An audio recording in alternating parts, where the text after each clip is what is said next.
You spend hours watching other people live their dreams, but what about yours? You might think that you're lazy, but you're not. You're actually overstimulated. So here's the consumption trap. We consume all day. TikToks, Reels, YouTube, podcasts, the list goes on. We tell ourselves it's research or inspiration, but most of the time it's just distraction, and we end up living vicariously through the lives of others, and we confuse that for progress. This creates a false sense of doing something when in reality we're stuck in one place. And there's an emotional cost that we end up paying the price here, because the more you consume, the more anxious you feel. Why? Because you're watching people live the life you wish you had. Your brain says, why not me? But your habits say, not today. You tell yourself you'll start tomorrow, but tomorrow never comes. There is a deeper problem here, because it's not just distraction, it's avoidance. The reason you don't want to create is because it's risky. You're being vulnerable and you might fail.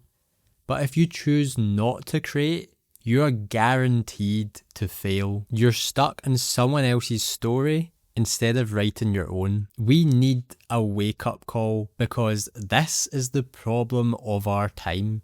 Never before has it been easier to consume and harder to act. And if you don't make time for creation, your dreams will die in your scroll. So what can you do? Well, step one, you need to decide what you actually want. What does your dream life look like? Even if it sounds unrealistic, write it down. Now we need to reverse engineer the whole process. So look at the end goal. What is your dream vision? Where do you want to end up? And look at where you are now. Let's work back the way and look at all of the steps, all of the goals, all of the things we need to accomplish, all the skills that we'll need to acquire in order to get to that dream life. Let's reverse engineer the whole process. And then ask yourself, what's one small thing that I could do today that's going to push me closer towards that goal, towards that dream life? And here's the thing, it doesn't need to be big. It doesn't need to be grand. You don't have to pick the biggest, toughest obstacle on that analysis. All we need here is movement.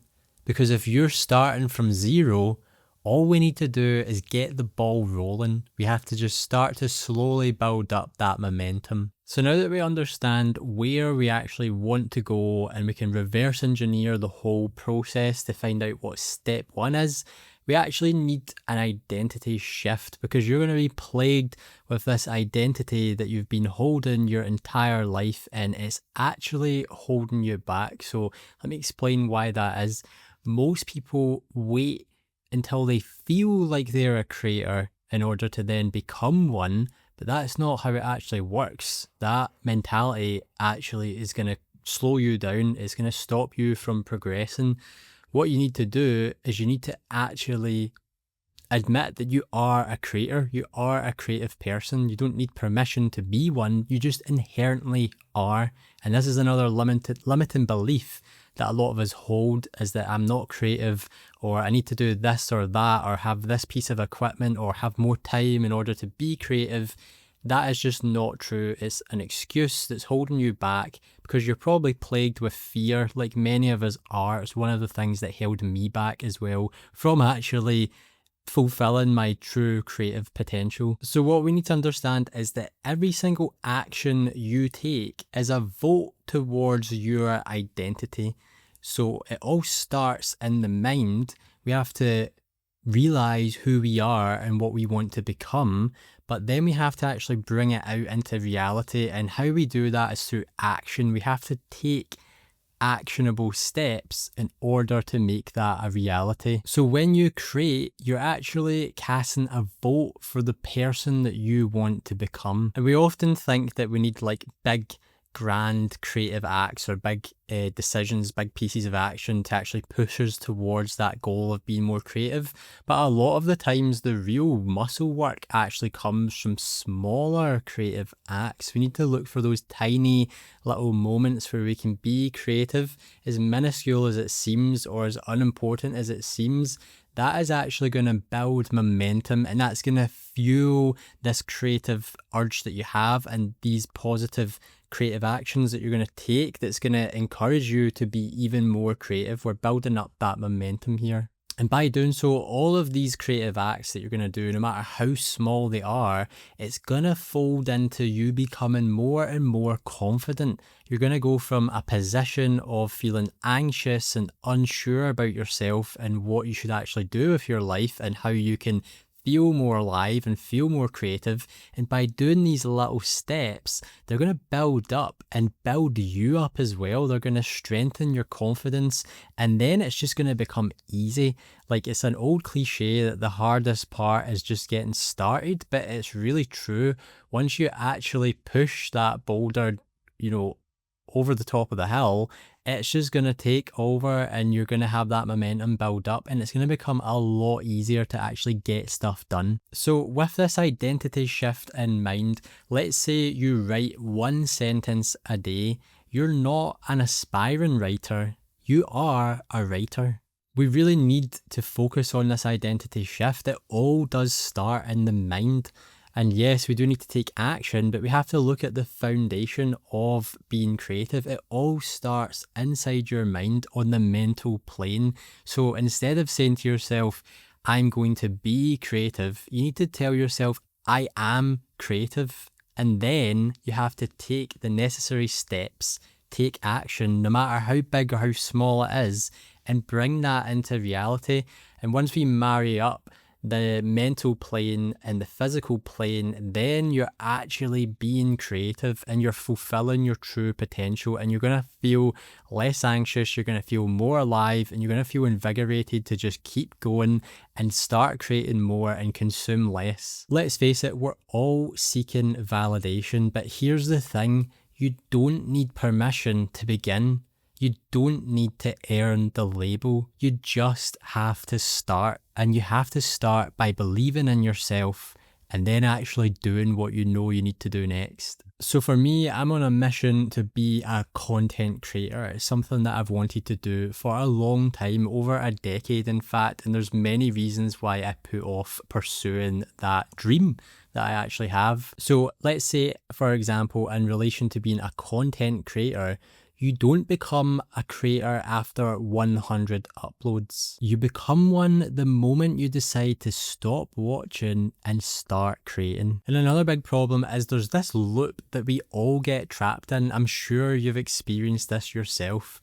Content is inherently made to be engaging, but the issue with that is it can actually cost you your own voice. While it's helping someone else get attention and get views and get clicks, you're actually, second by second and minute by minute, you're losing your own voice. If that content isn't feeding into and inspiring you to become the person that you want to become, and you're then going to go and take action from that, if you're just consuming for the sake of consuming, it's actually costing you your own voice. We end up scrolling to avoid discomfort, but that actually leads to us feeling even more uncomfortable, even more anxious, but it feels good to consume content. We get dopamine from that, short-term dopamine. So the problem is it's this vicious cycle. We then feel bad for consuming the content, but we want to feel better. And the only way we know how to feel better is to consume more content. And then we feel even worse. And then this cycle just keeps repeating itself again and again and again.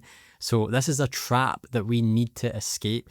And the only way that we can escape that trap is to actually zoom out, admit that we're consuming way too much, and start taking the necessary steps, start in the mental plane, believe in yourself, understand where you want to go, have a vision, reverse engineer the whole process of how to get there, figure out what step one is, and then go and take action. It can be a really small action, but just take action, and that is going to help you break this cycle and get out of that consumption trap. And let's face it, watching others does feel productive. We're vicariously living through them, we're learning information, or we're being inspired, or we're being entertained. It does feel productive. It feels better than just doing nothing and sitting with your own thoughts, but that's all fine and well until it actually becomes avoidance. When we just rely on consuming content to avoid doing the things that we know we should actually be doing in that moment, that's when it becomes a real problem. And like the old saying, comparison is a thief of joy. Well, comparison isn't just a thief of joy, it's a thief of action, because typically joy comes from you taking action and doing something that means something important to you, and then seeing how far you've came because you took the action. But if we're just stuck in the trap of consuming other people's content and we're comparing ourselves to them, we're always going to feel like we're 1,000 steps behind. You're essentially comparing your step 1 to someone else's step 100. And let's face it, there's always going to be someone out there who's better and bigger and more progressed than you are. But we're not competing with everybody else out there. If we're going to compete with anyone and compare ourselves with anyone, let's compare ourselves to ourselves. We're in a competition with ourselves. We want to become the best version of ourselves that is possible. And the only way that you can actually sustainably do that and experience the joy and the progress by doing so is by comparing yourself to you. We don't want to compare ourselves to other people, because then you're never going to be happy. You're always going to be moving those goalposts and then looking to the next person that's 5 steps ahead and saying, if only I could be like them. No, let's look at where you're at right now, where you want to go, and let's look back at how far you've actually progressed as well. And the reason we get caught in this consumption loop, this consumption trap, is because your brain craves dopamine. And the great thing about creation is it gives you slower dopamine than you would actually get from consumption. But the brilliant thing is that it's actually sustainable. So how do you know if you're consuming too much and you're not creating enough? Well, ask yourself this. After a session of consuming content, if you feel drained after actually doing that, because it typically doesn't take a lot of effort to consume content, you're just giving someone your attention, you're not really physically exerting yourself. So if you feel drained after doing that, that is a sign that you really need to create. And the sad reality is most of us are trapped in this loop. We scroll to feel better, which makes us feel worse, so we just keep scrolling. And like I said, often the hardest thing that you can do is to actually get started. So how do we reduce the friction of getting started? How do we make this super easy for ourselves so that we can break this cycle, get out of the consumption trap, and actually fulfill that creative desire that we have? One of the big mental roadblocks that actually stops us from getting started is we actually overcomplicate the idea of starting. We imagine a big launch or a full routine or even a perfect plan, but that is not necessary to actually get you started and start building up that momentum. Real momentum, sustainable momentum, is born from simple, repeatable steps. It sounds boring, but like anything in life, normally the boring stuff is actually the most valuable stuff. So let's say that you do want to live the dream that I'm aspiring to live. You want to be a content creator. Well, normally you would think, well, step 1 is let's go and start a YouTube channel, but that's actually not what I did. I think it would actually be quite difficult to just go and start your YouTube channel and then you've done step 1, but now you're scratching your head and you're like, what am I actually going to do here? And then all those fears and insecurities and doubts are going to bubble up, and you could then be put off from actually pursuing your dream. So instead of doing that, actually just take out your notes app and just start jotting down video ideas, or just start jotting down topics that you would like to discuss or things that interest you, because that's going to spark a lot of creativity in your mind. And just by taking out your notes app and writing this down, you're taking action, you're taking actionable steps here. You're going from the mental plane of realizing that this is a dream that you have and that is the outcome, that is the end goal, and now you're bringing that into reality by taking out your notes app and writing down just a simple video idea that you think could be valuable for other people. And it's quite funny because for me, looking back at my life, any time that I've been creative, whether it's been, planning what present to get my wife, or planning a road trip, or even figuring out like what business I want to build next, it's always started in the notes app. It's always started with a notebook and actually writing. That is where we actually start. That's where we start building up a plan of how are we going to execute this. And it's really great to clear your mind of all of those thoughts, because we start building up these ideas. We have ideas in our head and it all starts bubbling up and we get excited and ideas start coming at us left, right and centre. But once we actually start writing them down, we're starting to bring it into reality and we're starting to really dial it down to its core essence. Where are the fundamentals? What do we actually really need to focus on? And what else is just sort of fanciful fluff that we can just ignore for now? What's the real driving force here that we really want to dial down on and focus on and take the next steps after actually writing this down and creating a plan for ourselves? And let's say you don't want to be a content creator, let's say you want to be a writer. Well, don't go and build a website and start writing blogs straight away.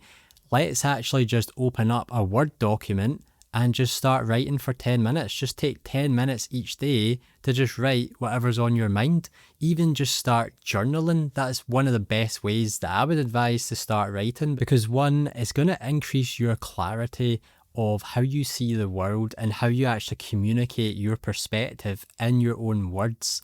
And two, it's actually very therapeutic. It's, like I said before, it's great to actually just dump all of these thoughts that bubble up in our heads and just put it down on paper, just start journaling. It's one of the best therapy sessions that you could actually have, and it's totally free. It just takes 10 minutes of your time. And I highly advise doing that in the morning, first thing in the morning, if you can fit that into your routine.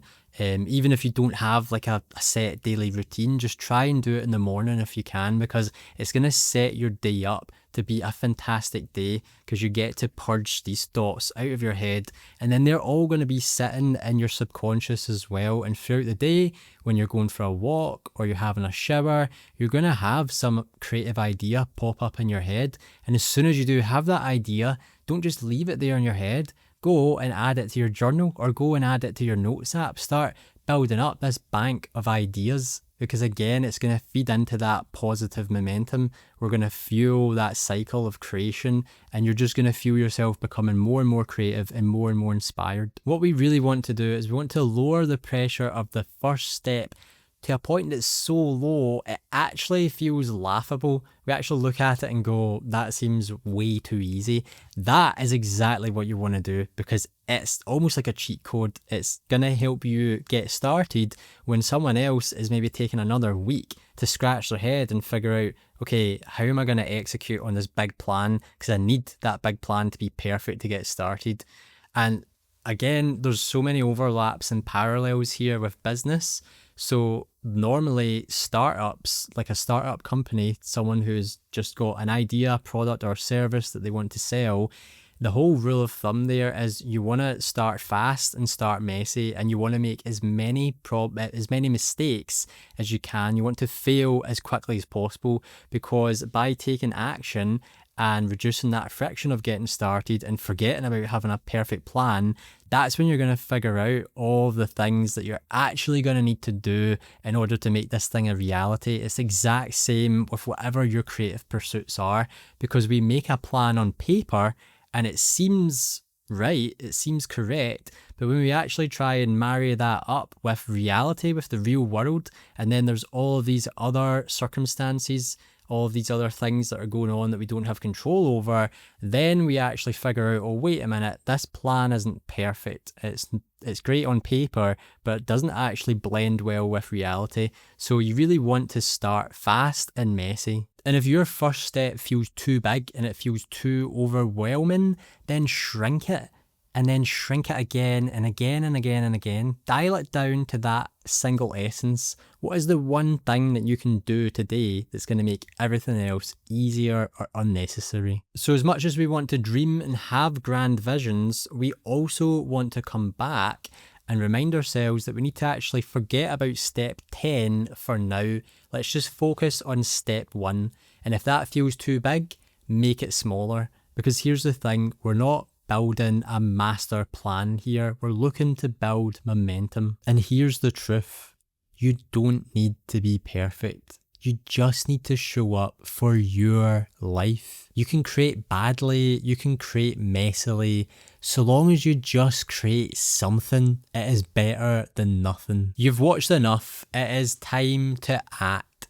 So what's one thing that you will create today? Let me know in the comments what's the first step that you're going to take. And if you're still stuck, watch this video where I show you how to rekindle your creative spirit and start creating today.